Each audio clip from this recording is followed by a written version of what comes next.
ने एक बार कहा था कि अपने जीवन का एक लक्ष्य निर्धारित करो, अपने पूरे शरीर को उसे एक लक्ष्य से भर दो और हर दूसरे विचार को अपनी ज़िंदगी से निकाल दो। यही सफल होने का मूल मंत्र है। हमें से कई लोग डॉक्टर एपीजे अब्दुल कलाम साहब को इंस्पिरेशन मानते हैं, लेकिन क्या आपको पता है कि उनकी इंस्पिरेशन कौन है? स्वामी विवेकानंद। और सिर्फ यही नहीं, बल्कि निकोला टेस्ला, सुभाष चंद्र बोस, लाल बहादुर शास्त्री और भी कई सारे ऐसे लीजेंड्स हैं जिनकी इंस्पिरेशन स्वामी विवेकानंद है। आज हम स्वामी जी के जीवन की 3 कहानियाँ डिस्कस करेंगे और जीवन की बहुत बड़ी सीख है इन तीनों कहानियों में। पहली कहानी, एक बार स्वामी जी को नदी पार करना था और वो नदी के पास में खड़े थे। तभी एक साधु ने आकर उनसे पूछा, क्या आप ही स्वामी विवेकानंद हो? स्वामी जी ने जवाब दिया कि जी हाँ, मैं ही स्वामी विवेकानंद हूँ। तभी साधु ने पूछा कि स्वामी जी आप यहाँ पर क्या कर रहे हो? स्वामी जी ने कहा कि मुझे नदी पार करना है और मैं नाव का इंतजार कर रहा हूँ। तभी साधु ने कहा कि तुम इतने बड़े इंसान हो, कई सारे लोग तुम्हें अपनी प्रेरणा का स्रोत मानते हैं और तुम एक नदी पार नहीं कर सकते। देखो मैं तुम्हें नदी पार करके बताता हूँ।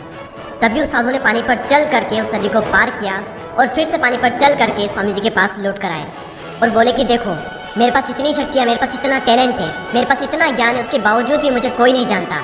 और तुम्हारे पास कोई ज्ञान नहीं, कोई शक्तियाँ नहीं, उसके बावजूद भी तुम्हें सब जानते हैं। तभी स्वामी जी मुस्कुराए और साधु से पूछा कि तुम्हें ये विद्या सीखने में कितना टाइम लगा? साधु ने कहा कि 15 साल। इतने में स्वामी जी की नाव आ गई और स्वामी जी ने साधु को नाव में बैठाया और वहाँ से चल दिए। दोनों ने नाव में बैठकर नदी पार की और पार करने के बाद स्वामी जी ने अपनी जेब से 1 रुपया बाहर निकाला और उस नाव वाले को दे दिया। यानी कि दोनों जी ने साधु से कहा कि जो काम तुम 50 पैसे में कर सकते थे, उसके लिए तुमने अपनी ज़िंदगी के 15 साल बर्बाद कर दिए। और अगर यही 15 साल तुम समाज की भलाई में लगाते तो आज तुम्हें भी पूरी दुनिया जानती। और मैंने यही किया, इसलिए मुझे पूरी दुनिया जानती है और तुम्हें कोई नहीं जानता। और स्वामी जी ने साधु से कहा कि तुम्हारी तरह कई सारे लोग ऐसी चीज़ों में अपने दिन, हफ्ते, महीने, साल लगा देते हैं जिनका उनकी ज़िंदगी में कोई मतलब नहीं निकलता। इसलिए अपने टाइम को ऐसी जगह पर लगाओ जहाँ पर उसका एक्चुअल में कोई सेंस निकले, क्योंकि टाइम से बढ़कर इस दुनिया में कोई भी इंपॉर्टेंट चीज़ नहीं है। अगर समय बर्बाद तो ज़िंदगी बर्बाद। दूसरी कहानी, एक बार स्वामी जी एक ब्रिज पर चल रहे थे। तभी वहाँ पर कुछ बंदर उनके पीछे पड़ जाते हैं। कोई बंदर उन पर लपक रहा, कोई उनका प्रसाद छीनने की कोशिश कर रहा और स्वामी जी उन बंदरों से पीछे छुड़ाने के लिए वहाँ से भागने लगे। स्वामी जी भागे जा रहे थे और वो बंदर भी उनके पीछे पीछे भागने लगे। तभी एक आदमी ने स्वामी जी से कहा कि तुम डरो मत, इनका सामना करो। तुम जितना ज़्यादा इनसे डरोगे ये तुम्हें उतना ही ज़्यादा डराएंगे। तभी स्वामी जी पीछे मुड़ते हैं और आंखें निकाल कर उन बंदरों पर जोर से चीखते हैं और तभी सारे बंदर वहाँ से दुम दबाकर भाग जाते हैं। और उन्हीं बंदरों की तरह होते हैं हमारे नेगेटिव थॉट्स, जिनसे हम डरते हैं। और जितना ज़्यादा हम इनसे डरेंगे ये हमें उतना ही ज़्यादा डराएंगे। इसलिए नेगेटिव थॉट्स और डर से डरो मत, बल्कि उनका सामना करो। इनसे तुम जितना ज़्यादा डरोगे ये तुम्हें उतना ही ज़्यादा डराएंगे। और अगर तुम इनका सामना करते हो तो नेगेटिव थॉट्स और डर भी एक दिन तुमसे डर जाएगा।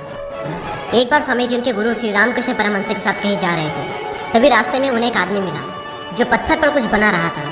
तभी रामकृष्ण परमहंस जी ने पूछा कि तुम इस पर क्या बना रहे हो? तभी उस व्यक्ति ने जवाब दिया कि मैं एक राजा की मूर्ति बना रहा हूँ। रामकृष्ण जी ने पूछा कि क्या उस राजा की तुम्हारे पास में कोई तस्वीर है?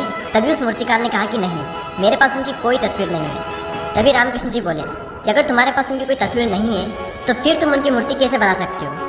तभी उस मूर्तिकार ने जवाब दिया कि भले ही मेरे पास उनकी कोई तस्वीर नहीं है, लेकिन मेरे दिमाग में उनकी स्पष्ट तस्वीर छपी हुई है। और कुछ ही देर बाद उस मूर्तिकार ने राजा की सुंदर मूर्ति बनाई भी। और स्वामी जी ये सारा दृश्य अपनी आंखों से साफ देख रहे थे। और तभी उन्हें अपने कुछ सवालों का जवाब मिल गया कि अगर कोई भी इंसान अपनी ज़िंदगी में कुछ भी पाना चाहता है तो उस मुकाम की या फिर उस चीज़ की तस्वीर उसके माइंड में एकदम क्लियर होना चाहिए।